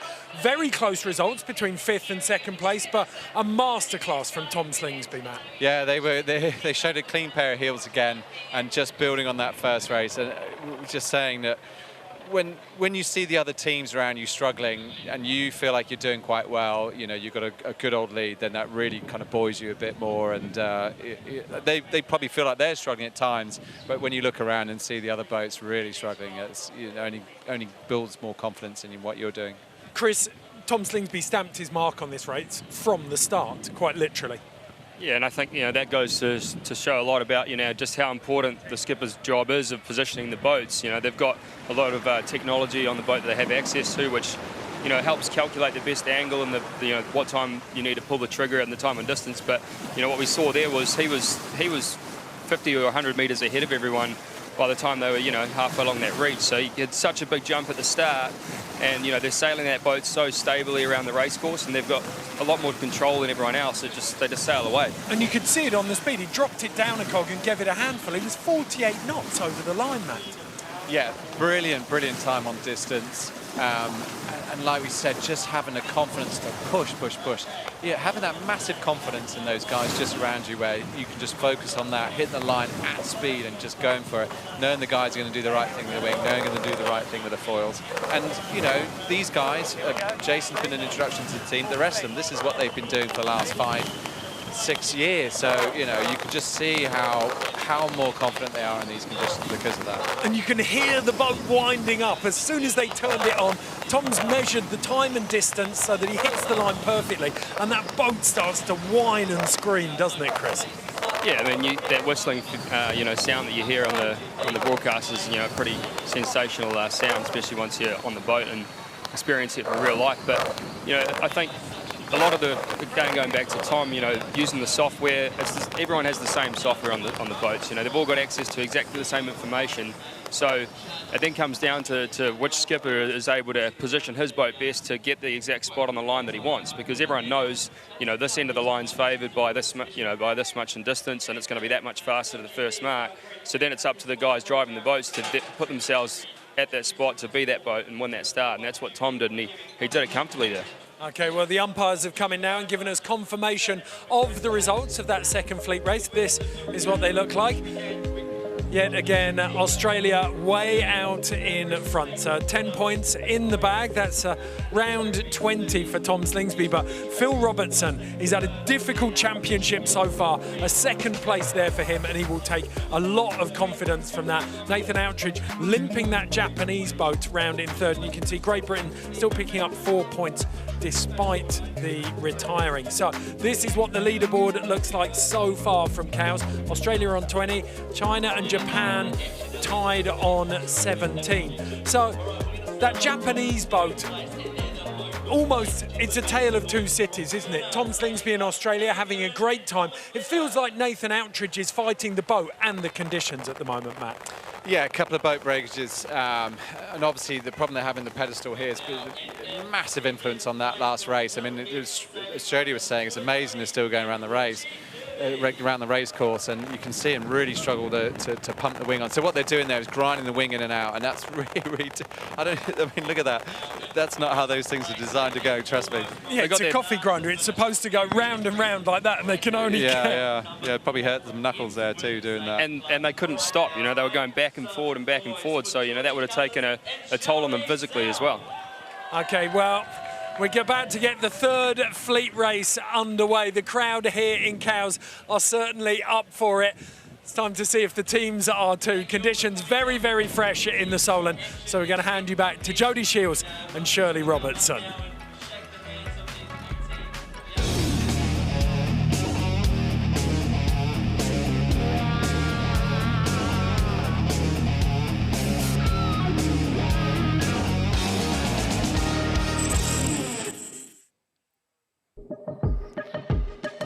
Well, welcome to race number 3 here in Cowes. And Shirley, what's the weather going to do? There's more wind than they need, that's for sure, Jody. I mean, look at it. It's dark sky, 22 knots, gusting more. But the important thing is the chop has flattened off. Look at that big black cloud. We could see some huge gusts in this race. I'm not sure whether we want to see any more wind than what we've had already. We've just had confirmation from our data analyst, Scott Babbage, that Australia sailed 637 less metres than the second boat in that race. And that is impressive in itself. So that's why they've got such a big lead. But we've got 40 seconds to go here, Shirley. What's your prediction in this one? This is the umpire. Australia, the Australian team, China, unstoppable. USA. They look confident as well, the way they're flying their boat. It's a really slick team, apart from the flight controller. They were all from the America's Cup, so plenty of hours in sailing, lots of conditions. And I reckon these 5 remaining boats would be so happy to be able to finish this race and get this thing in the bag. Jodie, a few boats have got penalties for sailing over the boundaries. That is Australia, China and America. So when they start, they will have to slow down to 1 boat length behind the boats that have started correctly. So big mistake there for some of the teams. Okay, so that only boat will be Japan, and off they go. Australia had a great start, but they've got to have a penalty. China had a great start. They've got a penalty wearing. Japan's the only one at this stage that don't have a penalty. Australia, China. So you see here Australia trying to slow that thing up. It's not easy to slow a boat up. It's doing 40 knots on a wild reach like that. So here we go. Australia are trying to take their penalty. They need to wait until Japan go past them. China have to do the same. USA are good to race. You see Australia got the handbrake on there. France are doing a great job coming over the top of USA here. These 3 guys are all in racing live. Australia taking their penalty. China gone around the first mark, but they've got to do a penalty so to slow up. So our current leader at this stage on the water is France. Surely penalties everywhere straight off the start. It's not easy, you know, it was a really small box that they had to stay in, and you know, it can easily happen. It's not easy to take your manoeuvres in a small spot in this much pressure. But, you know, good for Billy Bisson. He started well. Clear, China clear. So we've just about got all boats are clear. No more penalties on the racetrack, so everyone's racing. Billy Bisson needs to nail his jibe, and it looks like he has, and get down to his bottom mark. He just puts the nose in a little bit, keep that thing upright. The pressure of these manoeuvres, Shirley. The French team have been in training looking a lot better than normal, but these conditions are brand new and fresh and post a whole new challenge. And here's an awesome race in towards the bottom gate between Australia and USA. The old teammates, the foes on the water. Who can get into the zone first if they're on the lay line? Looks like that Australia might get there. USA looks like they could jibe off. No, they're going to go straight through. So Australia now lead after copping their penalty and having to get back behind the fleet. Tommy Slingsby has wound that thing up and got it to the bottom. USA in second. France now, who led at the top, is into third. Boundaries coming up. Let's just get it going, please, guys. No hierarchy. Pressing along. Trying. You can hear there Tommy saying, just get it going. Just get it going, please. So this is a good race. All 4 boats going over the boundary. He needs to be careful here, Tom. He can't get over that thing, and that's over the boundary, and that's exactly what he's done. He's going to get a boundary penalty here, is he? Japan need to be careful as well. I don't think they care too much, Jodie, in these upwind penalties. I mean, you have to lose a boat length and you cannot do it in attack. So better to make a good tack, even if you're going to get a penalty. Absolutely. So Australia still going in the lead. Japan do a nice job. And heading into what we call the second spot. France in third, USA in fourth. Australia now trying to extend, getting that boat up to 30 knots of boat speed, Shirley. Looks like they've got a little bit of a right hand. They're almost going straight up the course there, but like you said before, I think they're worried about shift, so they're just worried about survival. You know, I've been amazed. The wind pressure is not the drama for these boats, it's the sea state. And you know, it's still really quite windy, 24 gusting more. And they just look steady as a rock. Look at the platform and that Aussie boat. I mean, they are schooling the fleet today. The flight controllers have to just work so hard to keep that in the zone. And there's a perfect illustration of what you said there, Shirley. The whole platform is just dead level, and they just are scooting over the top of that waves, but they're not flying very high. That's evident. You said that in commentary before. They're flying, just enough to skip over the top, because that's the safe mode. Lots of tide here, lots of tide. It is ripping from right to left on the screen, and that's how we see this leg looking longer than before.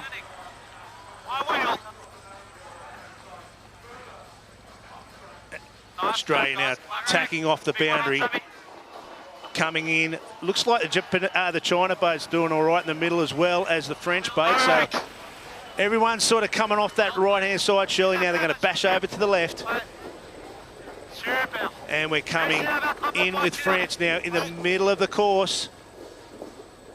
Japanese very, very tight to that boundary once again.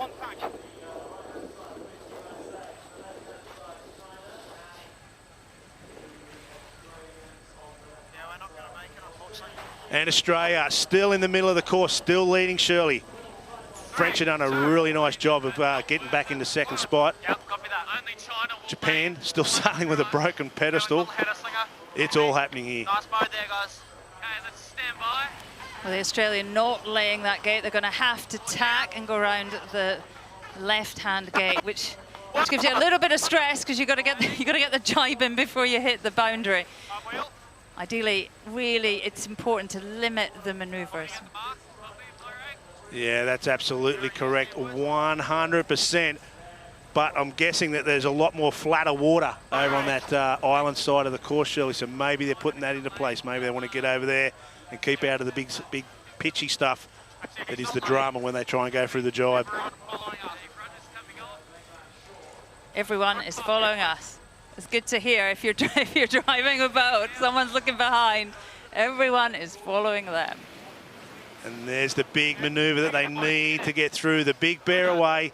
You see the jib there just flapping because they're actually going so fast. The jib's doing nothing. 45 knots at the top end of that jibe, that bear away, sorry. That's some serious moving. France, great job to be back in second. He's going well here, Billy Besson.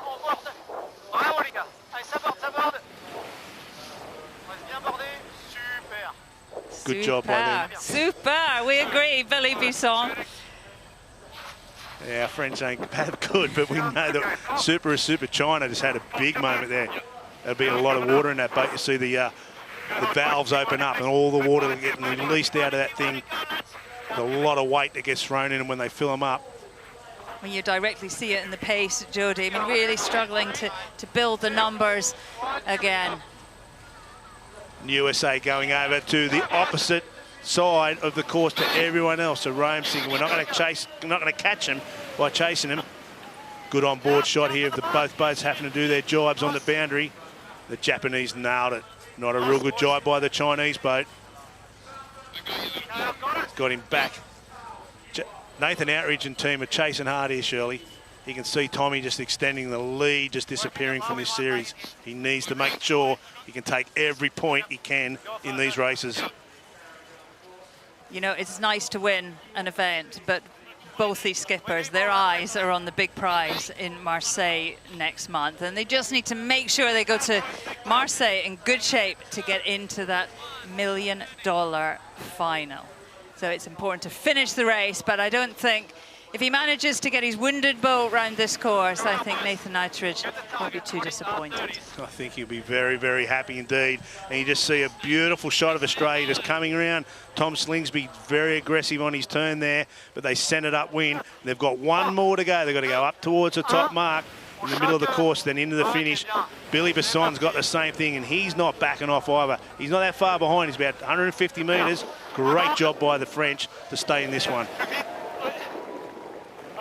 The French, a new coach for this event, Stevie Morrison, a British catamaran and specialist and an Olympian, and he's really worked on just steadying the whole thing down, making it a lot less emotional and just drawing it all in. And I think they've proved they're a lot more consistent than we've seen before. Nice job.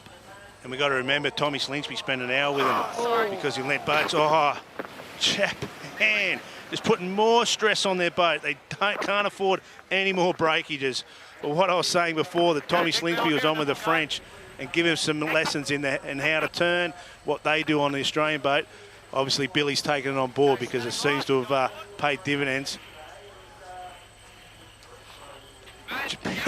Japan is stressing that boat out today. Here we go. Good angle, Rob? Yep. China's on boarding either, so we're good. Let's fly your seat, fly it, buddy. Locker in. So Australia, one more tack to go. Surely they've done a really nice job, of setting themselves up for this this short little beat to this final turning mark. One turn to go, then into the finish for what will be a perfect day for the Australians. But Jody, look at the French team. This is the race of their life. They have struggled in every venue to pull it together and be consistent. If they can hold on to that second place, my goodness, there'll be celebrations in France this evening. There certainly will. The champagne will be flowing. Tommy Slingsby's coaching career will just take off as well. Billy Bisson is a class act, Jody. 4 times world champion from Tahiti. Sails in the Olympic world, a real natural seat-of-the-pants sailor. We're on board, or over the top of, Australia, and they are coming in now for what will be an absolutely perfect 100% day for Team Australia. There it is, 3 from 3. Awesome job.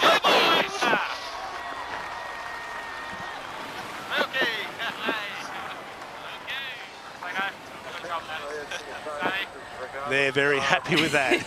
They're very happy with that. It's been a stressful week for those guys. Not enough training, broke their wing, but today, my goodness, they didn't just win those races, they absolutely annihilated the opposition. Oh, they've certainly laid a marker, Jody, down for the final in Marseille in a month's time. What a dream team. And here's a massive story. Team France in for second. Well done, France. Awesome job, Billy, and your team.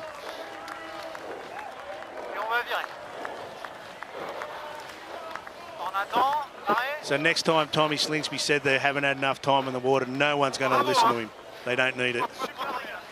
Just enjoy the French celebrating. What a moment for them.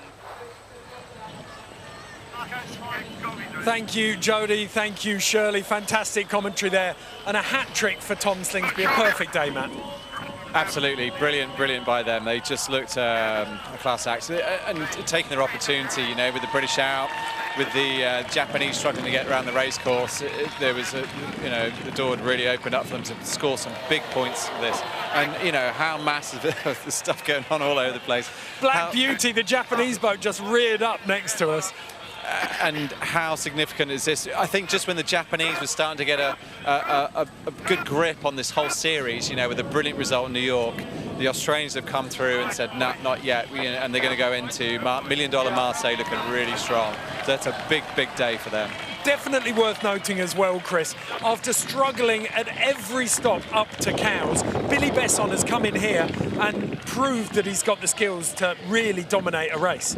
Yeah, absolutely. I was really impressed from both the French and the Chinese today. You know, they've been copping a bit of heat, you know, earlier in the week about, you know, where they are in the rankings and, you know, fighting it out for the bottom 2 spots. But they showed massive signs of improvements today. And I think, you know, that goes back to what we said this morning with Billy, that he likes sailing in a bit more pressure, you know, when the breeze is up and the conditions are a little more dicey. He likes to go fast. You know, he's a very talented multi-hull sailor. And so that's, you know, exactly what we saw. And then same with Phil and the Chinese. They were just around the race course looking so much more in control maybe than some of the other teams, which is not something you'd expect given how much time they've spent in the boats. But yeah, good positive signs all around.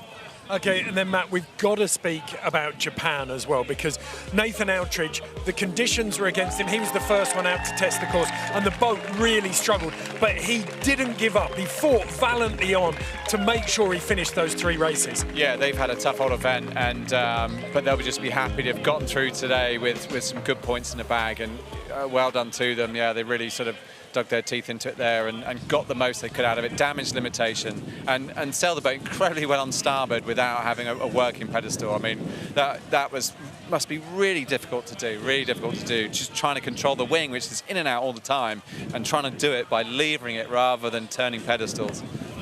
Okay, well, we've got pictures here of Kyle Langford opening the champagne. Jason Waterhouse at the back here. The Australians have now taken 3 of the events, 3 Grand Prix of the available 4.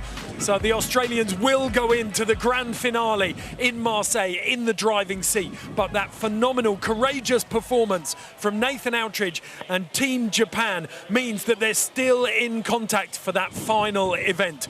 We will see you on September the 20th to the 22nd in Marseille on SailGP.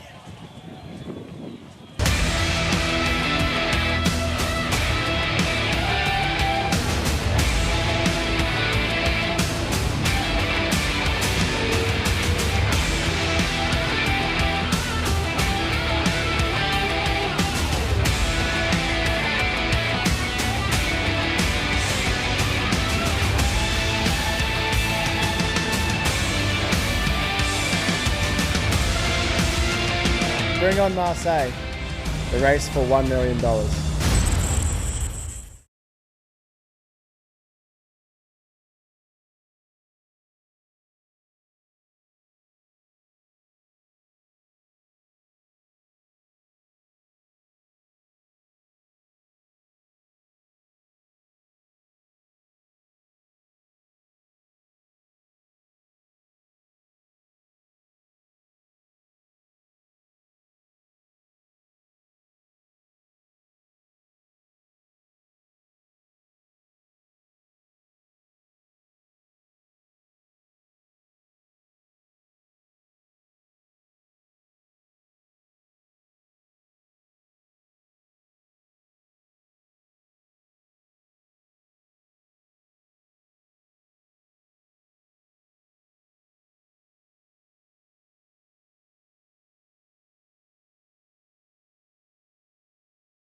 Welcome to the Facebook Live show after the event itself. This is the SailGP Championship, and if you've just watched the race live, then undoubtedly you've just watched the most exciting Grand Prix of the championship so far from here in Cowes. I'm joined by Chris Steele, aka Steely, one of New Zealand's finest sailors, and Cat Flap.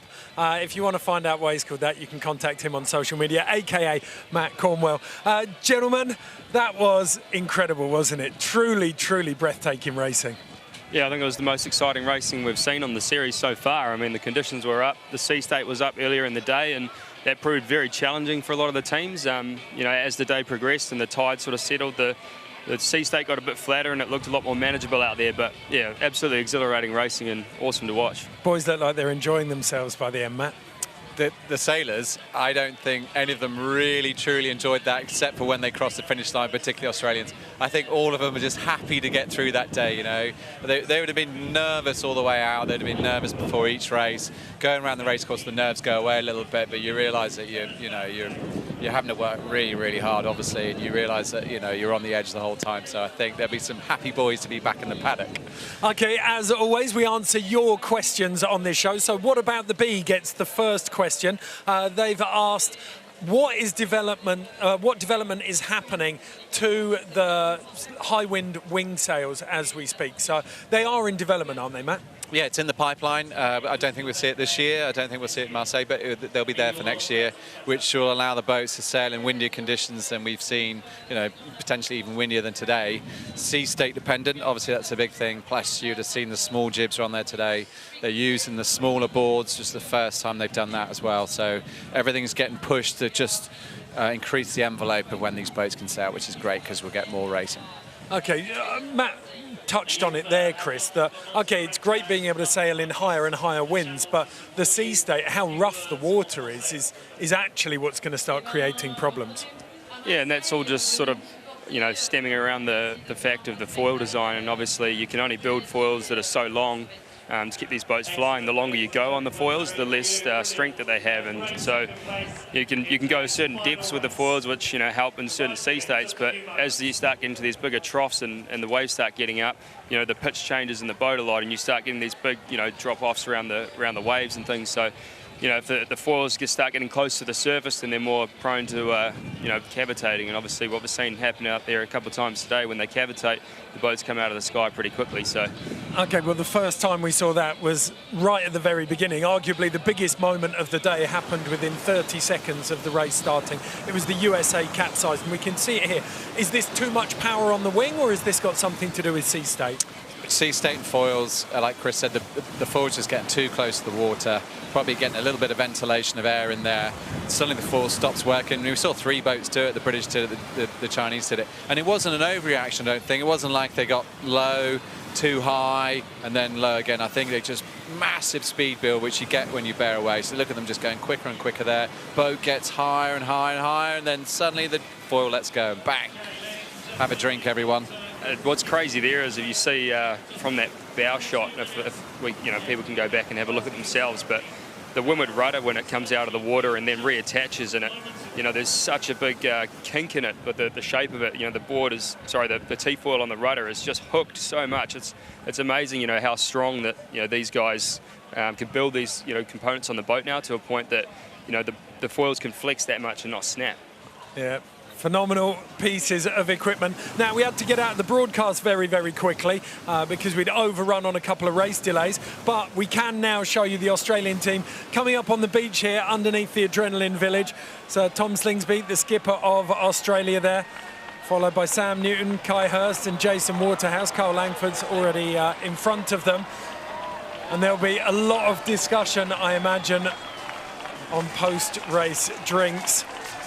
So the crowd lining the beach here. The first time F50s have been raced on the Solent in the UK and, in fact, in European waters. There's Nathan Outridge. The old adversaries, they've known each other. They've been racing together since they're in single digits.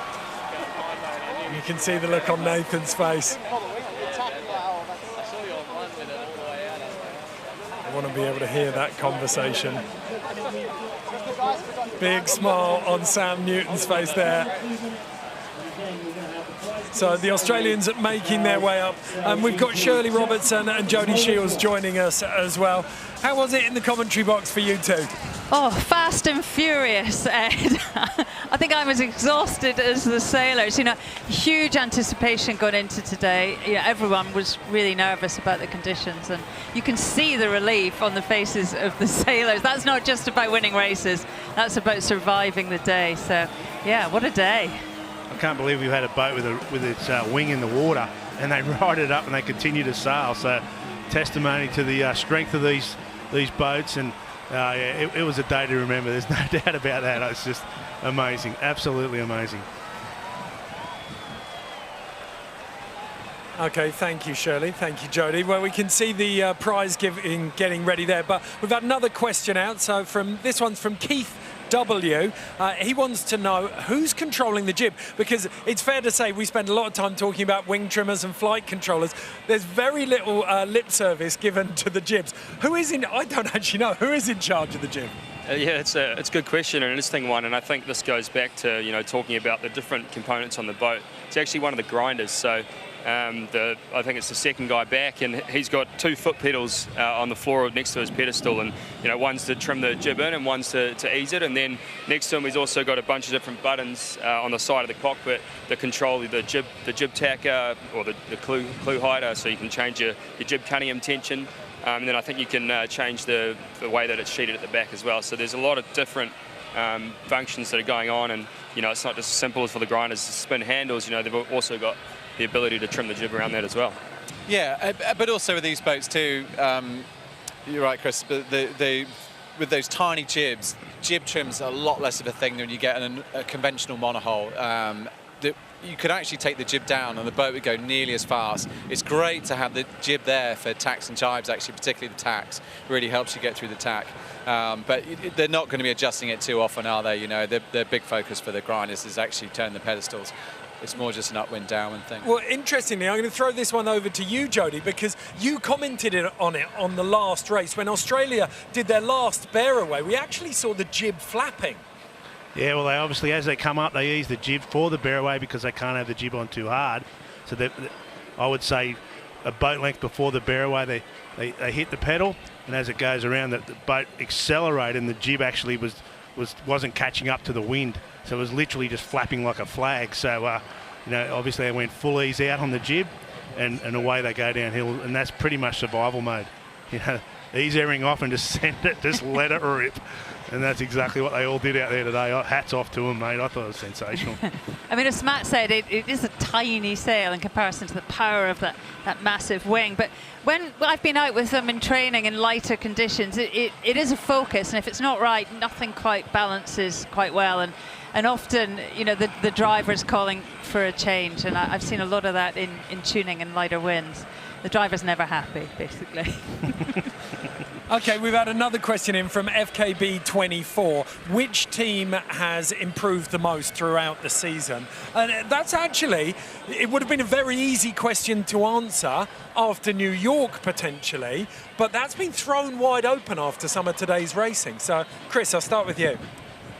Yeah, well, I mean, at the start of the week, I think it was a pretty sort of group decision that we thought the Brits were the biggest improvers. Not far behind them was the Americans. You know, very, very close. You know, they were only 1 point behind each other, and both sailing really well. You know, we talked a lot about the Brits and how good they looked in the practicing. But you know, when you go out there today and you have 3 races in conditions that most of these guys have never sailed in, the biggest improvers for me were the Chinese. I thought the Chinese, you know, they were 3rd in the first race, they were 2nd in the second race, and then I don't know what happened in the last one, but they were going fast through the water. And you know, we're talking about a team that, if you know, I'm not sure of the overall standing, they might have been 3rd overall in the end, but it was just a lot more of a polished looking team on board the Chinese boat this week. What about you, Matt? Yeah, I agree. I mean, it's certainly, you look at today as a standalone, all the teams apart from the Brits sort of the three lower teams, let's say, so the Chinese, the French and the Americans, can all take positives from it. I think the Americans are really happy of how they sailed after a capsize. It was brilliant. The Chinese, yeah, I totally agree. I think having CJ on board, we talked about it before the show. I think having a cool head there and a guy that's done a lot of this type of sailing, and having sailed them, he loves these kind of conditions. So it's no surprise to see them doing well, but they'll be really happy about this event. And then, you know, the French there at the end too, having a really good result. I think, yeah, who would be the most improved? I mean, the Australians are obviously improving pretty well too, because they're still country mile ahead of everyone at the moment. Well, not everyone, but in those conditions today. So, well, you talked very briefly. I'll get to you in a second, Shirley and Jodie. We haven't forgotten about you, but you talked very briefly about how happy the Americans would be with their performance today. We've got a clip that we can listen to of Rome Kirby on board the USA boat, and this is well worth listening to. Maybe not all the time then. They've obviously had some moments. Hold in the water, Ryan. Keep going. The boat's just like... Just keep going, boys. Keep sure, boys. Keep coming. Nice. That's the apparent, you know. Your weight numbers seem all out of whack, Teach. Please welcome the winners of Cowes 2019. You get a great idea there of just how hard the grinders are working. Jodie and Shirley, who do you think are the most improved teams? Shirley? Oh, it's a massive question, isn't it? And I think, you know, the Brits looked so brilliant in training. They were going up and down the Solent all last week, you know, like the boat was on rails. They looked so slick. And obviously Dylan was talking the talk, and there was all the banter with everyone else.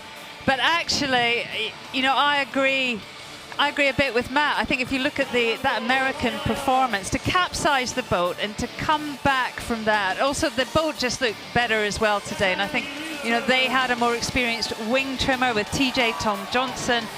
Once you really need a good, solid, experienced wing trimmer, and then everything else kind of falls into place. And I think they will take a lot from today. Also, just like listening to Rome Kirby, he's not, you know, raced at the Olympics or been a helmsman or a tactician or made those kind of calls before. But when you look at him, he looks a lot more confident. He's making decisions. It just looks like he could be a real threat on this tour. I mean, particularly looking ahead to next year. What about you, Jodie? Well, I'm going to go boat of the day. I'm going to give it to the French after 1 hour of training with super coach Tom Slingsby, and I said it in call. His coaching career's just taken off. There'll be blokes sending him messages now everywhere as he can turn a team that was struggling really badly, and we've got to admit it, they were. You know, they couldn't pull a manoeuvre off if they tried. It was, and that's no disrespect from them. It's just how hard these boats are to sail. Tommy gets on and gives them an hour's worth of training, and, you know, geez, they get a second place. So bang on to them. I reckon that's sensational. Okay. So the Tom Slingsby magic rubs off on France, but undoubtedly today belongs to the Australians because the F50 has been pushed into new territory. Thank you for watching the Facebook Live. Thank you for watching the racing. We'll see you in Marseille.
numbers going to see you through.